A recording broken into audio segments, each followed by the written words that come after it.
الحمدللہ رب العالمین والصلاة والسلام علی من کان نبیا و آدم بین الماء والطین وعلی آلہ واصحابہ اجمعین اما بعد فاعوذ باللہ من الشیطان الرجیم بسم اللہ الرحمن الرحیم وذکرہم بایام اللہ صدق اللہ العظیم۔ بارگاہ رسالت میں درود پاک کا نذرانہ پیش کیجیے۔ اللہم صلی علی سیدنا مولانا محمد وعلی آل سیدنا مولانا محمد صلاۃ دائمۃ بدوام الملک الحی القیوم۔ آج 11 ربیع الثانی اور حضور سیدنا غوث اعظم شیخ عبد القادر جیلانی حسنی الحسینی رضی اللہ تعالیٰ عنہ کا یوم وصال یا یوم عرس جو بھی آپ کہیں آج کے دن ہے۔ الحمدللہ جہاں جہاں بھی اہل سنت موجود ہیں، غوث اعظم سے عقیدت اور محبت رکھنے والے موجود ہیں، اپنے اپنے علاقوں میں، اپنے شہروں میں، اپنے ملک میں یہ یوم عرس منا رہے ہیں۔ ہم اہل سنت و جماعت کا یہ ایک معمول ہے کہ ہم بزرگان دین اولیاء کاملین کے یوم وصال پر عرس مناتے ہیں، یعنی جس تاریخ کو انہوں نے اس دنیا سے پردہ فرمایا، وصال ہوا، اسی تاریخ کو عرس منایا جاتا ہے۔ کبھی آپ نے سوچا کہ ایسا کیوں ہے، ہم کیوں کرتے ہیں؟ عرس عروس سے نکلا، اور عروس کے معنی خوشی۔ اب ہم خوشی منا رہے ہیں اس دن جس دن وہ ہم سے جدا ہوئے۔ ایک سوچنے والی بات ہے نا، ہم سے جدا ہوئے اور ہم خوشی منا رہے ہیں۔ اگر کوئی ہم سے سوال کرے تو ہم کیا جواب دیں کہ عرس کے معنی تو خوشی ہے، اور آپ اس دن جس دن وہ جدا ہو رہے ہیں آپ خوشی منا رہے ہیں۔ جب انسان کی روح جسم سے نکلتی ہے، جسم اور روح کا سلسلہ منقطع ہو جاتا ہے تو کیا ہوتا ہے؟ ہم جسم کو دفن کر دیتے ہیں۔ جسم کا تعلق زمین سے، اس کو زمین میں دفن کر دیا۔ روح کا تعلق آسمان سے، وہ آسمان پر چلی گئی۔ جس کا تعلق جہاں سے تھا وہ وہاں چلی گئی۔ اب بزرگان دین اولیاء کاملین کا جو ہم عرس مناتے ہیں، اس کی وجہ کیا ہے؟ وصال کا معنی ملنا، وصال کا معنی ملنا۔ ہم کہتے ہیں انہوں نے وصال فرمایا۔ غوث اعظم کا یوم وصال، غریب نواز کا یوم وصال، ملنے کا دن۔ حالانکہ یہ تو جدائی کا دن ہے، جدائی کا دن ہے نا بھائی، اس دنیا میں تھے اب اس دنیا میں چلے گئے، ہم سے جدا ہو گئے اور ہم خوشی منا رہے ہیں۔ ہم یوم وصال منا رہے ہیں، وہ جدا ہو گئے، اور اس دن کو ہم کہہ رہے ہیں وصال، یوم وصال، ملنے کا دن۔ تو یہ کیسی بات ہے؟ یہ تو جدائی کا دن ہے۔ جب کوئی محبوب شخص جدا ہو تو خوشی ہوتی یا غم؟ غم ہوتا ہے نا۔ آپ کا کوئی بہت ہی پیارا دوست، عزیز، رشتہ دار جس سے آپ بہت زیادہ محبت کرتے ہیں، آپ سے جدا ہو جائے تو دل کو بڑا رنج و ملال ہوتا ہے، عجیب کیفیت ہوتی۔ یعنی دنیا سے جانا تو دور کی بات ہے، اگر کوئی ایک شہر سے دوسرے شہر بھی چلا جائے جس سے آپ بہت محبت کرتے ہیں، وہ یہاں سے منتقل ہو گیا تو قلب کو بڑا رنج، ملال، بے چینی کہ دیکھو یہ میرا چاہنے والا یا میں اس کا چاہنے والا جس سے میں محبت کرتا ہوں وہ مجھ سے جدا ہو گیا، رنج و ملال ہوتا ہے۔ اور اگر وہ مل جائے تو خوشی ہوتی۔ کئی دنوں کے بعد، کئی سالوں کے بعد اچانک وہ آ جائے تو آپ کو کتنی خوشی ہوتی کہ جس سے میں محبت کرتا ہوں، جس کو میں چاہتا ہوں، وہ میرے پاس آ گیا۔ اب سوال یہ پیدا ہوا کہ وصال کے معنی تو ملنا، اور اس دن بزرگان دین ہم سے جدا ہو رہے اور ہم اس کو یوم وصال کہہ رہے ہیں، حالانکہ اس کو یوم فراق کہنا چاہیے۔ فراق کے معنی جدائی، وصال کے معنی ملنا، اور ہم کیا کہہ رہے ہیں؟ جدائی کے دن کو یوم وصال۔ انہوں نے وصال فرمایا، بزرگ کا نام لے کر اسی تاریخ کو اسی دن کو یوم وصال عرس منا رہے ہیں. حالانکہ نام رکھنا چاہیے یوم فراق. یہ ایک سوال پیدا ہوا نا. اب آئیے اس کا جواب دیکھیں. بلا شبہ وصال کے معنی ملنا، فراق کے معنی جدائی، اور اس جدائی کے دن ہم عرس منا رہے ہیں اور اس جدائی کے دن کو ہم یوم وصال کہہ رہے ہیں. کیوں؟ ظاہری طور پر تو ہم سے جدا ہوئے. اب اس کے دو جواب ہیں، اس کے دو جواب ہیں. ایک جواب کیا؟ ظاہری طور پر ہم سے جدا ہوئے لیکن باطنی طور پر جدا ہوئے ہی نہیں، تو ہم غم کیوں منائیں؟ ساتھ ہی ہیں، ہمارے ساتھ ہی ہیں. ہر وقت اپنے شیخ کو اپنے ساتھ سمجھو، خواہ وہ اس ظاہری دنیا میں ہو یا عالم برزخ میں، روحانی طور پر ساتھ ہیں. ایک جواب تو یہ. اور دوسرا جواب کیا ہے؟ وصال اس لیے کہتے ہیں، اس تاریخ کو یوم وصال اس لیے کہا جاتا ہے کہ یہاں سے تو فراق ہے اور وہاں سے وصال. یہاں سے فراق ہے، جدائی ہے، رب سے واصل ہو گئے. اور تیسری بات، ہم سے جدا ہوئے، ہم سے بہتر لوگوں سے مل گئے. دنیا والوں سے بہتر وہ ہے نا جو دنیا سے جا چکے. اب یہاں سے جب گئے، کس سے ملاقات ہوئی؟ غوث اعظم سے، غریب نواز سے، مخدوم سمنانی سے، مجدد الف ثانی سے، محبوب ربانی سے، قطب ربانی سے، اشرف المشائخ سے ملاقات ہو کر رب سے واصل ہو گئے. رب سے ملاقات ہو گئی. اور سب سے بڑھ کر کیا، وہاں تو ملاقات بعد میں ہوگی، قبر میں ہی سرکار سے ملاقات ہوگی، قبر میں ہی زیارت ہو گئی. تو یہ ان کے لیے خوشی کا دن نہ ہو تو پھر کس کے لیے دن؟ اصل یہ ان کی خوشی کا دن ہے جو ہم منا رہے ہیں. اب ظاہری طور پر تو دیکھیں تو وہی سوال ہے کہ بھئی تم سے جدا ہو گئے اور تم عرس منا رہے ہو، تم خوش ہو رہے ہو کہ ہاں 1 سال ہو گیا ہم سے جدا ہوئے ہوئے. بظاہر تو ایسا ہی ہے نا. حقیقت کیا ہے؟ بزرگان دین اولیاء کاملین اس دن کا خود انتظار کرتے ہیں. کہتے ہیں نا، قبر میں سرکار آئیں تو میں قدموں پر گروں، گر فرشتے اٹھائیں تو میں ان سے یوں کہوں، ایسے پائے ناز سے اب اے فرشتوں کیوں اٹھوں، مر کے پہنچا ہوں یہاں اس دلربا کے واسطے. میں تو مر کے یہاں پہنچا ہوں سرکار کے لیے، اسی لیے کہ قبر میں دیدار ہوگا، زیارت ہوگی. اور جس دن زیارت ہو جائے اس سے بڑھ کر دن کوئی ہو سکتا ہے؟ مرنا پڑے تو مرنے کے لیے تیار ہے، زیارت ہو جائے.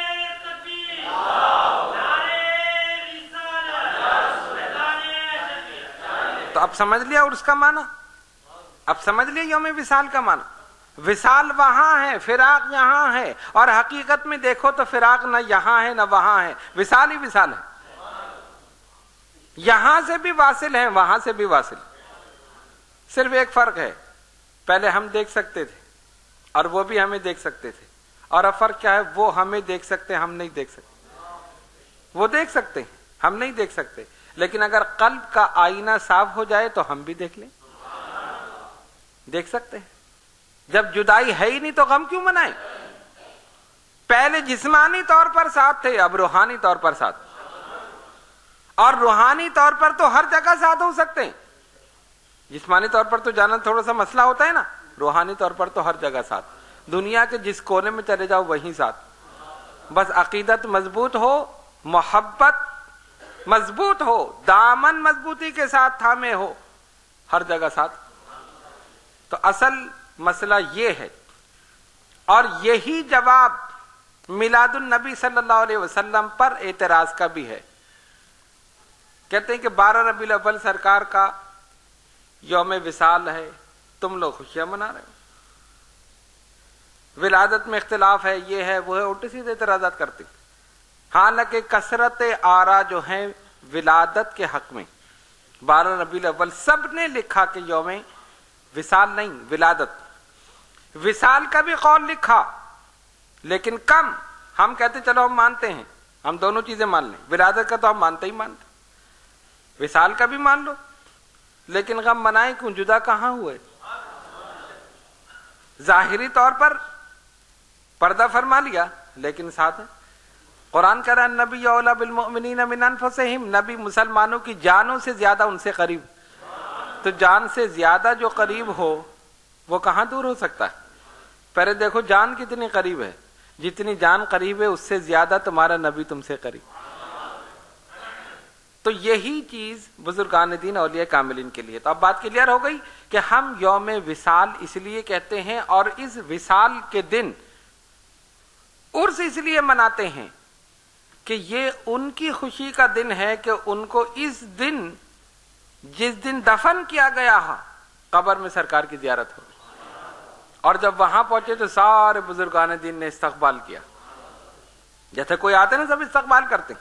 اب یہاں والے رو رہے ہیں کہ ہمیں چھوڑ کے چلے گئے, جدا ہو گئے, اور جو وہاں ہیں وہ خوش ہو رہے ہیں, وہ کھڑے ہو کر استقبال کر رہے ہیں کہ یہ دنیا میں ہمارا نام روشن کر کے آیا ہے, یہ ہمارے مشن کو زندہ کر کے آیا ہے, یہ ہمارے طریقے پر چل کر آیا ہے اور ہزاروں کو چلا کر آیا. تو یہ وجہ ہے ہم اہل سنت و جماعت اس لیے بزرگان دین اولیاء کاملین کے وصال کی تاریخ پر عرس مناتے ہیں اور اس کو یوم وصال کہتے ہیں یا عرس کا دن کہتے ہیں, اس لیے کہ وہ رب سے ملنے کا دن ہے, سرکار کی زیارت کا دن ہے اور ہم سے بہتر لوگوں سے ان کی ملاقات ہوئی وہ دن. تو آج کی تاریخ حضور سیدنا غوث اعظم شیخ عبد القادر جیلانی حسنی الحسینی رضی اللہ تعالیٰ عنہ کے وصال کا دن عرس. اور اس کو عرس نہیں کہتے, ہم 11ویں کہتے ہیں. خواجہ صاحب کی 6ٹی, غوث اعظم کی 11ویں, سرکار کی 12ویں, یہ ساری چیزیں ہیں نا. محبوب الہی سلطان نظام الدین اولیاء کی 17ویں 17 تاریخ, مخدوم پاک کی 28ویں, یہ ساری تاریخیں جو ہیں یہ سب وہی, نام الگ ہیں, نام الگ ہیں, 11ویں 12ویں 6ٹی 27ویں 17ویں, یہ نام الگ الگ ہیں. مقصد کیا ہے؟ ایصال ثواب. وہ قرآن سے بھی ثابت ہے, وہ احادیث سے بھی ثابت. قرآن نے کہا وَذَكِّرْهُمْ بِأَيَّامِ اللَّهِ, اور تم اللہ کے دن انہیں یاد دلاؤ. اب اللہ کے دن کون سے ہیں؟ کیا اللہ نے کوئی دن مخصوص کر لیا کہ یہ میرا دن ہے, اس کے علاوہ سارے دن الگ ہیں؟ کہیں قرآن میں کہیں حدیث میں کسی دن کی تعین کی گئی؟ سرکار نے فرمایا کہ بس یہ دن اللہ کا ہے, باقی دن مخلوق ہیں. ایسا نہیں ہے, جتنے دن ہیں سب اللہ کے دن ہیں. لیکن جن دنوں کو نسبت ہو جائے اہل اللہ سے وہ ایام اللہ ہو جاتے ہیں, وہ اللہ کے دن ہو جاتے ہیں, اس لیے کہ یہ اللہ کے ہو گئے. اب جس کا تعلق ان سے ہو گیا وہ بھی اللہ کا ہو گیا, جس کا تعلق ان سے ہو گیا وہ اللہ کا ہو گیا. دنوں کا تعلق ہو گیا تو وہ ایام اللہ ہو گئے. اور کوئی ان کی نظر سے کسی مقام پر پہنچ گیا تو ولی اللہ ہو گئے. اللہ تبارک و تعالی نے اس کو اپنا محبوب بنا لی. یہ اللہ کے محبوب, اللہ ان کا محبوب. یہ اللہ کا ذکر کرتے ہیں, اللہ ان کا ذکر کرتا. یہ اللہ کے ہو گئے, اللہ ان کا ہو گیا. اور سرکار نے فرمایا اولیائی تحت قبائی لا یعرفہم سوائی. اللہ فرماتا ہے میرے ولی میری چادر کے نیچے ہیں, انہیں میرے سوا کوئی نہیں پہچانتا. یہ میری چادر کے نیچے ہیں. اس نے اپنی عظمت اور کبریائی کی چادر میں انہیں چھپا لیا. کسی ولی نے اپنی ولایت کا اعلان نہیں کیا, میں ولی ہوں مجھے مانو, میں اللہ کا ولی ہوں. کسی نے نہیں, چھپاتے رہے. ہم کچھ نہیں, اپنے آپ کو چھپاتے رہے, اپنی کرامات کو چھپاتے رہے. ایسا نہیں کہ لوگوں کو دکھانے کے لیے کرامات ظاہر کی, نہیں. جب اللہ تبارک و تعالیٰ کا حکم ہوا اور جب اسلام کی حقانیت کو ثابت کرنا ہوا تب کرامت کا ظہور ہوا. سیدنا غوث اعظم شیخ عبد القادر جیلانی حسنی الحسینی رضی اللہ تعالیٰ عنہ ایک مقام سے گزر رہی. ایک عیسائی اور ایک مسلمان آپس میں کسی بات پر جھگڑ رہے. آپ ٹھہر گئے, فرمایا کس بات پر لڑائی ہو رہی؟ حضرت مسئلہ یہ ہے, یہ کہتا ہے کہ حضرت عیسیٰ علیہ السلام نبی پاک علیہ الصلوۃ والسلام سے افضل, اور میں کہتا ہوں کہ حضور پرنور علیہ الصلوۃ والسلام حضرت عیسیٰ علیہ السلام سے افضل.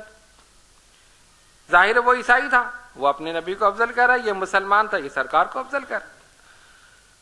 آپ نے فرمایا عیسائی سے کیوں کہہ رہے ہو افضل؟ حضرت عیسیٰ علیہ السلام کس لحاظ سے ہمارے آقا سے افضل ہے؟ اس نے کہا جی میری دلیل یہ ہے کہ وہ مردوں کو زندہ کرتے تھے. یہ حقیقت ہے, ہم بھی مانتے. قم باذن اللہ، کھڑا ہو جا اللہ کے حکم سے. مردہ کھڑا ہو جاتا، زندہ ہو جاتا، روح جو نکل گئی واپس آ جاتا.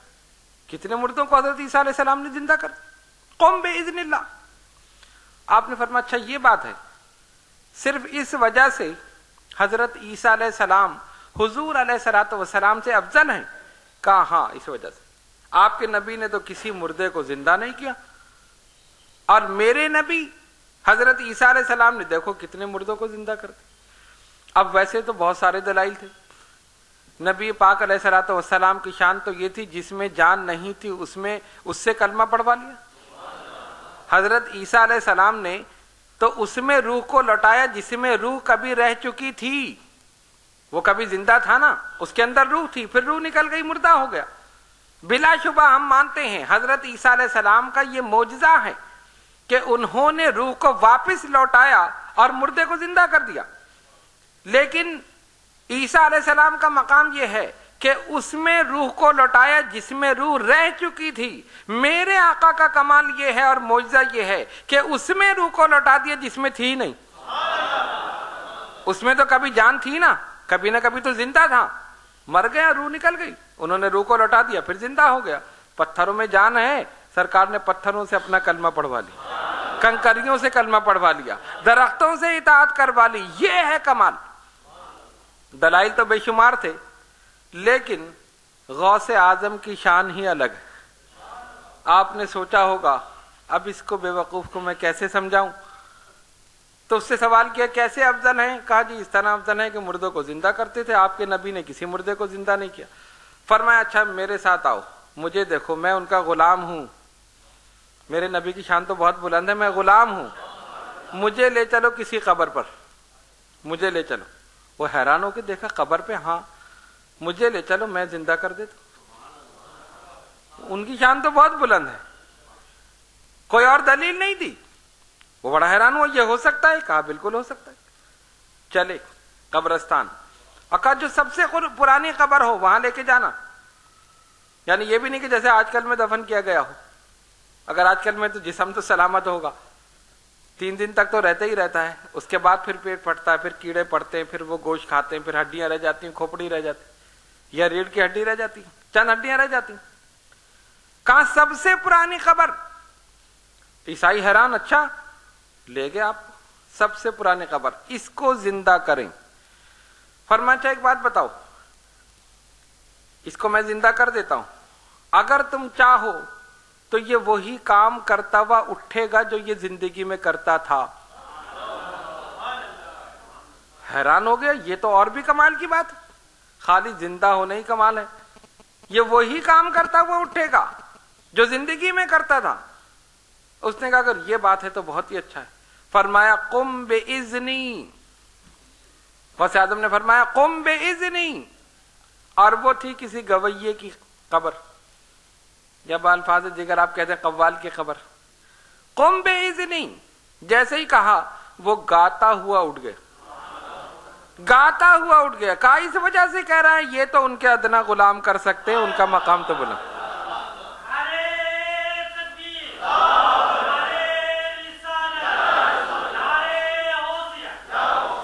میں غلام ہوں، مجھے دیکھو، یہ کام تو میں کر سکتا ہوں، اس وجہ سے تم حضرت عیسیٰ علیہ السلام کو ہمارے نبی سے افضل کہہ رہے ہو. ارے میرے آقا کا مقام تو بہت بلند ہے، غلام یہ کام کر سکتا ہے. جب ولی اللہ کا یہ مقام ہے تو حبیب اللہ کا مقام کیا ہوگا؟ امتی کی یہ شان ہے تو نبی کا کیا مقام ہو؟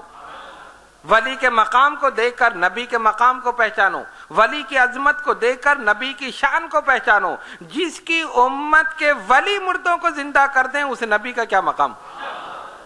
ان کے تو اشارے پر زندہ ہو جائے، ان کے تو نام سے زندہ ہو جائے. ان کی ذات تو بہت بلند، کوئی ان کے مقام کو بیان نہیں کر سکتا، پہچان نہیں سکتا، اس کی معرفت نہیں کر سکتا. بعد از خدا بزرگ توئی، قصہ مختصر.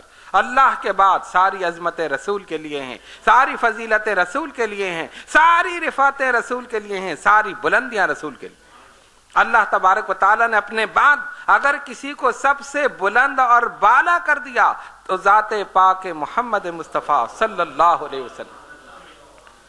مشاہدہ کرا دیا. ولی اللہ کی شان یہ ہے کہ وہ مشاہدہ کرا دیتا. ایک ہوتی نا ایک چیز بتا دینا دلائل سے گفتگو کرنا، اور ایک ہے مشاہدہ کرا دینا پریکٹیکل. ایک ہوتا ہے نظریہ، ایک ہوتا ہے نمونہ، ایک ہوتی ہے تھیوری اور ایک ہوتا ہے پریکٹیکل. آپ کسی کو پوری تھیوری پڑھا دیں، اس طرح ہے، ایسا کرو گے تو یہ ہوگا، ایسا کرو گے تو یہ ہوگا، وہ سمجھ لے گا. لیکن ایک پریکٹیکل کر کے بتا دیں، انکار نہیں کر سکتا. مشاہدہ کر کے بتا دیں، انکار نہیں کر سکتا.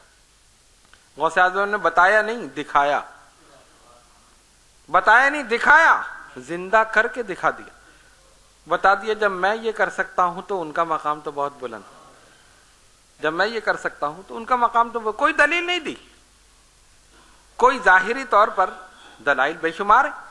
کنکریوں نے کلمہ پڑھا، درختوں نے اطاعت کی، چاند کے 2 ٹکڑے کیے، سورج کو واپس پلٹایا. کتنی چیزیں تھیں، کتنے معجزات. کسی معجزے کا ذکر نہیں کیا، خود کر کے بتا دی. خود کر کے بتا دیا. اور اللہ کے ولی کی شان ہی یہی ہے کہ وہ مشاہدہ کرا دیتا ہے ساتھ ساتھ. حضرت سید حسن رسول نما رحمت اللہ تعالی علیہ، ہم پہلے گزشتہ نشستوں میں غالباً رجب کی نشست میں معراج کے واقعے میں یہ واقعہ بیان کر چکے.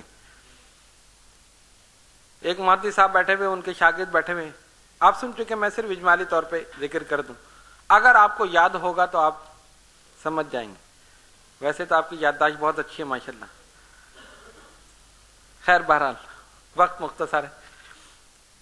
بیٹھے ہوئے گفتگو ہو رہی ہے، سرکار کیسے چلے گئے، آسمانوں سے کیسے گزر گئے، زمین کے گرد جو ناری کرے ہیں ان میں سے کیسے گزر گئے، مکہ لامکہ سے کیسے گزر گئے، سدرۃ المنتہا سے کیسے گزر گئے، قاب قوسین پر کیسے پہنچ گئے. بحث مباحثہ. استاد نے دلیل دی، شاگرد نے توڑ دی، شاگرد نے دلیل دی، استاد نے توڑ دی. سید حسن رسول نما ایک بزرگ، جلیل القدر بزرگ رحمت اللہ علیہ، ایک چھوٹی سی لکڑی لے کر لکڑی ہلاتے ہوئے گھوم رہے. پہنچ گئے، کیا بحث ہو رہی ہے. انہوں نے دیکھا، انہوں نے کہا یہ فقیر ہمیں کیا بتائے گا.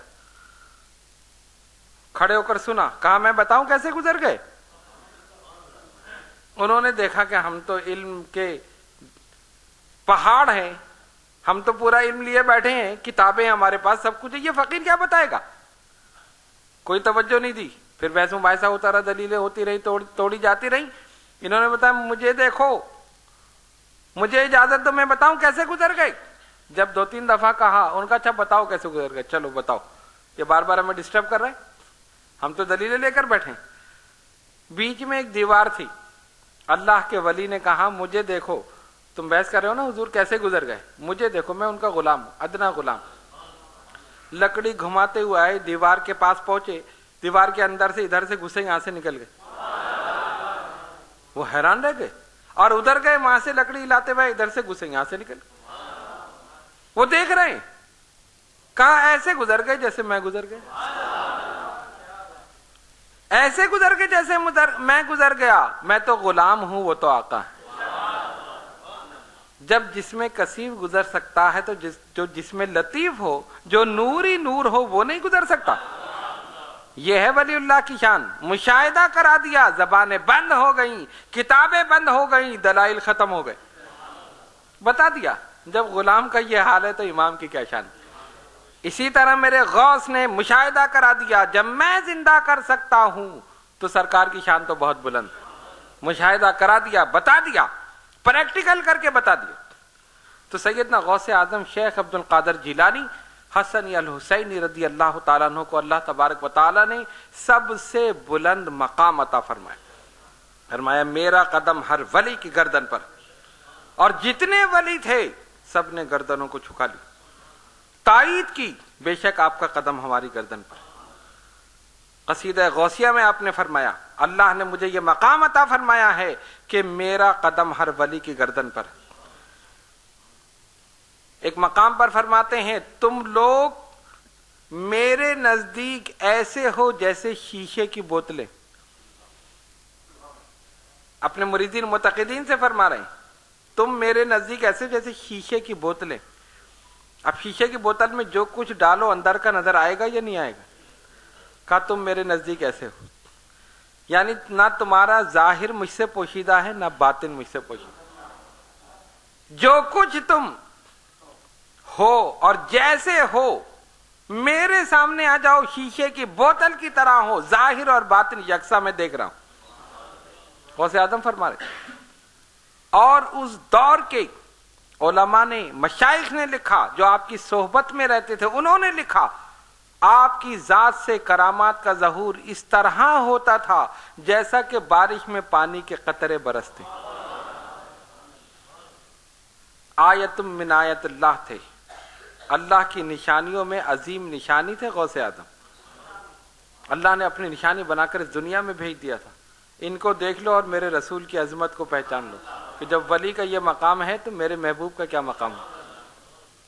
ظاہر اور باطن یکساں کیسے؟ جب قلب روشن ہوتا ہے، قلب روشن ہوتا ہے تو اس کے اندر نور آ جاتا ہے، نور سے ہی روشن ہوتا ہے۔ اب قلب سیاہ ہے نا، جب آپ نے کہا لا الہ الا اللہ تو کیا ہوا؟ سیاہی دور ہوئی، سیاہی دور ہوئی، گناہوں کی آلودگی دور ہوئی۔ جب وہ دور ہوئی نور خدا جلوہ گر ہوا، نور محمدی صلی اللہ علیہ وسلم جلوہ گر ہوا۔ اور جب نور سے روشن ہو گیا تو پھر کیا ہوتا ہے؟ پھر جو سامنے آتا ہے اس کا قلب اس ولی پر منکشف ہو جاتا، دل کے اندر جو کچھ ہے سب ظاہر ہو جاتا۔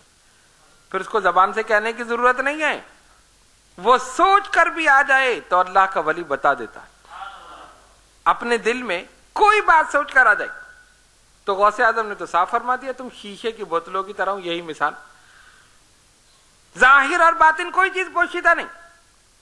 100 فقہا آپ کے دربار میں آئی اور امتحان لینے کے لیے، جب آپ کی شہرت ہوئی، آپ کے علم، فضل، تقوی، پرہیزگاری، بلند مقام، کرامات، کمالات، ساری چیزوں کی شہرت ہوئی۔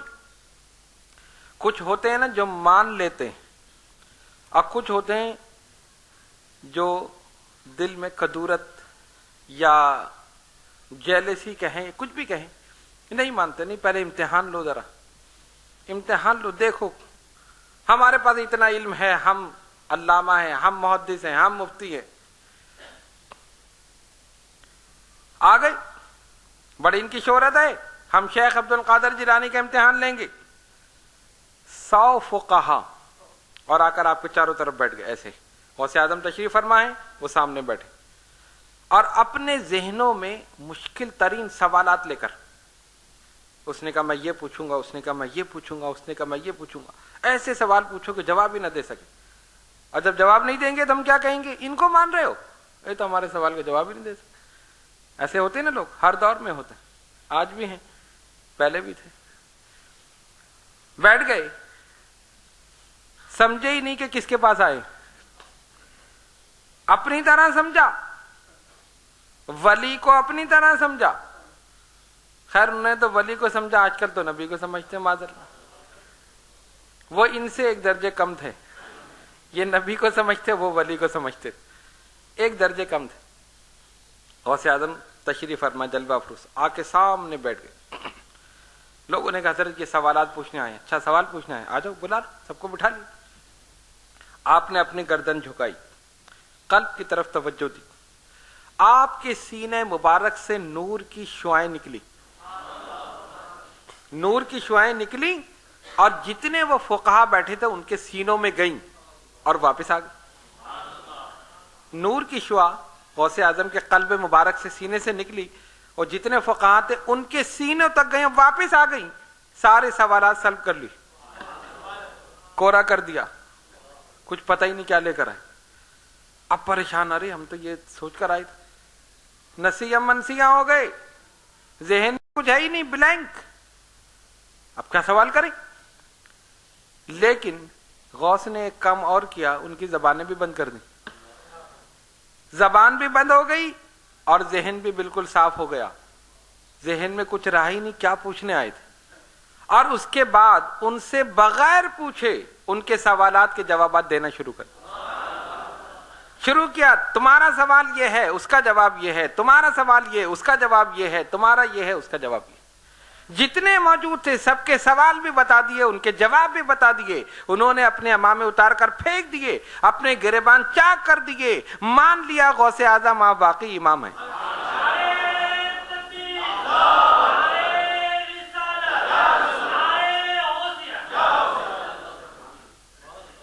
تو لوگ اپنی طرح سمجھتے ہیں، اسی لیے یاد رکھو کبھی ولی کو اپنی طرح نہ سمجھو، اور کبھی ولی کی بارگاہ میں امتحان لینے کے لیے نہ جاؤ، فیض لینے کے لیے جاؤ۔ امتحان کے لیے جاؤ گے کچھ نہیں ملے گا، اور اگر کوئی جلالی ہوگا سب کچھ سلبی ہو جائے گا، جو کچھ ہے کمائی سب غارت ہو جائے گی۔ کوئی نرم دل ہوا تو چھوڑ دے گا، چلو معاف کر دو، لیکن اگر کسی کوئی جلال میں آ گیا تو سارا کام ہو جائے گا۔ اس لیے جب اللہ کے ولی کی بارگاہ میں جاؤ فیض لینے کے لیے جاؤ، امتحان لینے کے لیے نہیں جاؤ، فیض لینے کے لیے۔ جو فیض لینے کے لیے جاتا ہے اس کو بہت کچھ ملتا ہے، اور جو امتحان لینے کے لیے جاتا ہے اس کے بعد جو کچھ ہوتا ہے وہ بھی گوا دیتا ہے۔ کچھ لوگ، کچھ علماء ایک بزرگ سے ملنے کے لیے آئے، اور جب وہاں پر آئے حضرت نے مہمان ٹھہرا دیا، اپنے علم، فضل، اس پر ناز، ہم بہت بڑے عالم ہوتا ہے نا، کسی کو علم حاصل ہو جائے دوسرے کو جاہل سمجھتا ہے، یہ کچھ نہیں جانتا۔ حالانکہ یہ ہونا چاہیے کہ میں کچھ نہیں جانتا، وہ کہتا نہیں یہ کچھ نہیں جانتا، میں سب کچھ جانتا ہوں۔ میں جب آ جائے تو سمجھو بات ختم ہو جاتی۔ بزرگان جی نے سب سے پہلے اس میں کو ختم کیا۔ ایک صاحب گئے اپنے شیخ کے دروازے پر دستک دی، انہوں نے کہا کون؟ کہا میں۔ کہا بھاگ جا، ابھی تیرے اندر میں باقی ہے، بھاگ جا، پہلے میں کو ختم کر کے آ۔ میں کو مٹا دیا، ایگو کو ختم کر دو، فنش، تب کچھ ملے گا۔ تو جب وہ مہمان بن کر آئے، رہتے رہے، اور ان کو کچھ سمجھا نہیں کیا، تو عام صوفی آدمی، یہ صوفی کیا جانتے ہیں، ہم عالم ہیں، ہم جانتے ہیں۔ ایک دن کے بعد انہوں نے کہا حضرت ہم سامنے دریا پہ ذرا نہانے کے لیے جا رہے ہیں۔ کہ بھائی کھانا تیار ہے؟ نہیں نہیں، ہم نہا کے آئیں تو پھر کھانا کھائیں گے۔ چلے گئے سارے، وہاں جا کر انہوں نے کپڑے اتارے اور ایک لنگوٹ باندھی، کود گئے دریا میں، خوب نہا رہے، ساحل پہ کپڑے رکھ دی۔ ایک شیر آیا اور کپڑوں پہ بیٹھ گئے۔ اب کیا ہوا، جب یہ نہا کے نکلے، جیسے ہی گردن باہر نکالی شیر کو دیکھا، پھر اندر۔ اب کسی کی ہمت نہیں کہ جا کے شیر کو کپڑوں سے ہٹا لے اور جا کے کپڑے پہن لے، وہ تو ایک ہی جھپٹا مارے گا تو کام کر دے۔ اب پانی کے اندر سے کوئی نکال ہی نہیں رہا، جو گردن اٹھائے دیکھے، پھر دوبارہ ڈبکی مار لے، پھر دیکھے، پھر دوبارہ۔ اب حضرت نے دیکھا کافی دیر ہو گئی، ہمارے مہمان آئے نہیں، یہ کہاں رہ گئے ہمارے مہمان؟ جب وہاں سے آئے تو دیکھا کہ ارے شیر تو ان کے کپڑوں کے اوپر بیٹھا ہوا، اور ادھر دیکھتے ہیں تو وہ گردن اوپر کرتے، دیکھا تو پھر اندر ڈبکی ماری، پھر دیکھا تو پھر۔ آپ نے آ کر کان پکڑا شیر کا، چل بھاگ یہاں سے، ہمارے مہمانوں کو تنگ کرتا ہے۔ وہ سیدھا چلا گیا، کان پکڑ کے ہٹا دیا۔ جب وہ چلا گیا تو اب نکل آئے باہر، حضرت بڑی بڑی مہربانی، آپ نے بچا لیا۔ کہا تم نے اپنی زبانوں کو سیدھا کیا ہے، ہم نے اپنے دلوں کو سیدھا کیا۔ تم نے اپنی زبانوں کو سیدھا کیا ہے علم پڑھ کر، اور ہم نے ریاضت و مجاہدہ کر کے اپنے دلوں کو سیدھا کیا ہے، تب یہ مقام ملا۔ اگر تم بھی اپنے دلوں کو سیدھا کرتے تو تم بھی کان پکڑ کے ہٹا دیتے۔ یہ ہے ولی اللہ کا مقام۔ کہنے کا مقصد یہ ہے کہ اللہ تبارک و تعالی نے تمام بزرگان دین اولیاء کاملین کو درجات و مراتب عطا فرمائے، لیکن ان میں سب سے بلند درجہ حضرت غوث اعظم شیخ عبد القادر جیلانی حسنی الحسینی رضی اللہ تعالیٰ عنہ کو عطا فرمائے۔ ولی بنتا نہیں جب تک غوث اعظم کی مہر نہ لگ جائے۔ کیسے بن جائے ولی؟ اللہ نے بلند مقام عطا فرمایا، اور شان یہ ہے کہ روحانی طور پر جہاں جہاں جس کی ڈیوٹی لگ رہی ہے غوث اعظم لگا رہے۔ ایک مشہور واقعہ، چور آ گیا، اس نے دیکھا سارا دن ساری رات لنگر تقسیم ہو رہا ہے، جو بھی آ رہا ہے لے کے جا رہا ہے، کوئی خالی ہاتھ جاتا نہیں۔ ان کے پاس بہت پیسہ ہے، شیخ عبد القادر جیلانی کے پاس بہت پیسہ ہے، دن رات لنگر لٹا رہے، جو فقیر آیا اس کو دے دیا، جو محتاج آیا اس کو دے دیا، یتیموں کو دے دیا، بیواؤں کو دے دیا، اور لنگر تو صبح شام چل رہا ہے. چلو انہی کے ہاں ڈاکہ ڈالو. آ گیا غوث کے دربار میں، آپ عبادت میں مصروف. جیسے ہی اندر داخل ہوا بینائی غائب. اب پریشان، اب ٹٹول رہا ہے کہاں جائیں کہاں جائیں.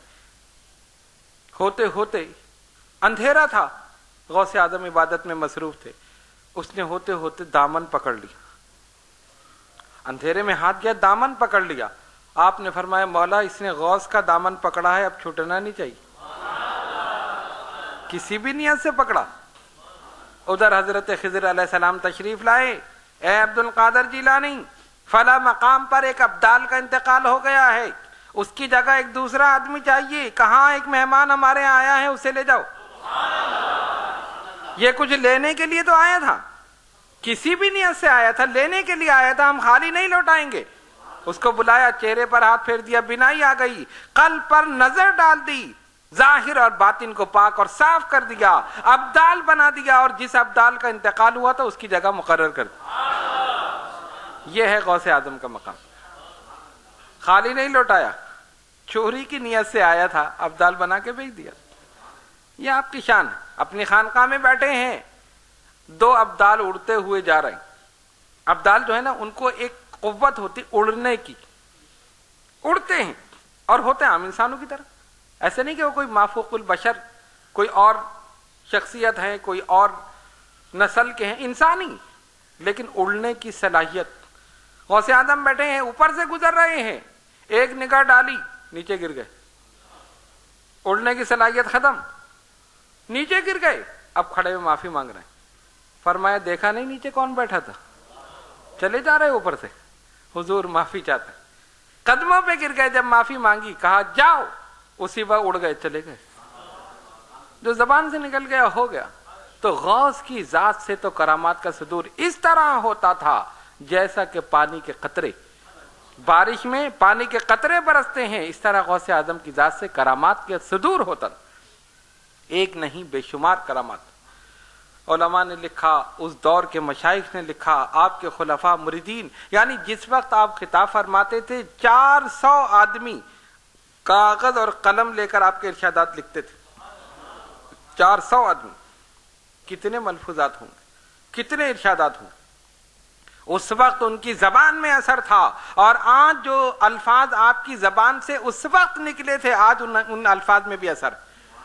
اگر آپ پڑھیں اور دیکھیں تو محسوس ہوتا ہے کہ غوث آج بھی خطاب فرما رہے ہیں. وہ چمکتے ہوئے الفاظ، وہ دمکتے ہوئے الفاظ جو ان کی زبان مبارک سے نکلے تھے آج بھی اثر رکھتے ہیں، اور اگر ان پر عمل کیا جائے تو عمل کرنے والے کے اندر اثر پیدا ہو جائے. یہ شان ہے غوث اعظم شیخ عبد القادر جیلانی حسنی الحسینی رضی اللہ تعالیٰ عنہ. تو آج آپ کا یوم وصال ہے، 11ویں شریف کا دن ہے. پوری دنیا میں، پوری کائنات میں جہاں جہاں بھی غوث کے ماننے والے ہیں جشن منا رہے ہیں، منا رہے ہیں، مناتے ہیں، مناتے رہیں گے. روکنے والے روکتے رہیں گے، منانے والے مناتے رہیں گے. وہ تو اللہ خود بھیج رہا ہے بزرگوں کے پاس، اور یہ روک رہے ہیں. روکنے والے سے زیادہ بچانے والا اور بھیجنے والا زبردست. تو جب وہ بھیج رہا ہے تو روک کیسے سکتے؟ جتنا انکار ہو رہا ہے اتنا ہی اقرار ہو رہا ہے. فضائل کا جتنا انکار کر رہے ہیں اتنے تصرفات بڑھ رہے ہیں. کمالات، کرامات، معجزات، جتنی چیزیں ہیں یہ سب اللہ تبارک و تعالیٰ نے جس طرح سارے معجزات نبی پاک علیہ الصلوۃ والسلام کی ذات میں جمع فرما دیے، ساری کرامات غوث اعظم کی ذات میں جمع فرما. وہ چاہیں تو ہر لمحے کرامت کا ظہور ہو، لیکن اللہ کا ولی اس وقت اپنی کرامت دکھاتا ہے جب اسلام کی حقانیت کو ثابت کرنا ہو. ایسا نہیں کہ لوگ مجھے سمجھے کہ میں ولی ہوں، ایسا نہیں ہے. مردے کو زندہ کیا تو اپنی شان دکھانے کے لیے نہیں، اپنے آقا کی شان دکھانے کے لیے. میں تو غلام ہوں، جب میں یہ کر سکتا ہوں تو ان کا کیا مقام. کہنے کا مقصد یہ ہے کہ جب بندہ اللہ کا ہو جاتا ہے تو اللہ تعالیٰ اس کا ہو جاتا، پھر اس کی زبان پر حق بولتا ہے.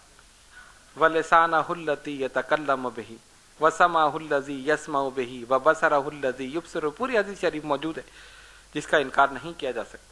تو ہمیں چاہیے کہ ہم ان بزرگان دین اولیاء کاملین سے اپنا تعلق مضبوط اور مستحکم رکھیں. دنیا کچھ بھی کہتی رہے، ہم نے غوث کا دامن پکڑ لیا تو اب پکڑ لیا، اب چھوڑیں گے نہیں. اور انشاءاللہ ان کی نگاہ کرم سے اس دنیا میں بھی کامیاب، عالم برزخ میں بھی کامیاب، اور انشاءاللہ آخرت میں بھی کامیاب. اللہ تبارک و تعالی ہم سب کو حضور سیدنا غوث اعظم شیخ عبد القادر جیلانی حسنی الحسینی رضی اللہ تعالیٰ عنہ کے نقش قدم پر چلنے اور ان کے مشن کو زندہ رکھنے کی توفیق عطا فرمائے. آئیے دعا کریں اللہ رب العالمین جو کچھ ہم نے بیان کیا اور بارگاہ غوثیت میں ہم نے پیش کیا، اللہ تبارک و تعالی اس سب کو بارگاہ غوثیت میں قبولیت کا شرف عطا فرمائے. اور ہمارا یہ یقین ہے، ایمان کامل ہے کہ غوث اپنی نگاہ غوثیت سے دیکھ رہے ہیں، اپنے فیضان سے مستفید فرما رہے ہیں. اے الہ العالمین جو کچھ بیان کیا اس کو قبول فرما، ہم سب کو غوث اعظم کے نقش قدم پر چلنے کی توفیق عطا فرما، ان کی محبت ہمارے دلوں میں پیدا فرما. اے الہ العالمین یہ تمام حضرات اور خواتین جو دور دراز مقامات سے بڑے خلوص اور محبت کے ساتھ، عقیدت کے ساتھ اس نشست میں شرکت کرنے کے لیے حاضر ہوئے، مولا ان سب پر اپنی رحمتیں برکتیں نازل فرما، ان سب کے علم میں، عمل میں، عمر میں برکت عطا فرما، ان کے روزگار میں ترقی عطا فرما، ان کی ظاہری، باطنی، روحانی، جسمانی بیماریوں کو، پریشانیوں کو ہمیشہ ہمیشہ کے لیے دور فرما. حافظ محمد ادریس صاحب کا انتقال ہو گیا ہے، ان کے مغفرت کے لیے دعا فرمائے. اللہ تبارک و تعالی ان کی مغفرت فرمائے، ان کو جنت الفردوس میں اعلیٰ مقام عطا فرمائے، اور ان کے لواحقین کو صبر جمیل عطا فرمائے. ان اللہ وملائکتہ یصلون علی النبی یا ایھا الذین آمنوا صلوا علیہ وسلموا تسلیما. اللہم صل علی سیدنا مولانا محمد وعلی آل سیدنا مولانا محمد صلاۃ دائمۃ بدوام الملک الحی القیوم. سبحان ربک رب العزۃ عما یصفون وسلام علی المرسلین والحمد للہ رب العالمین.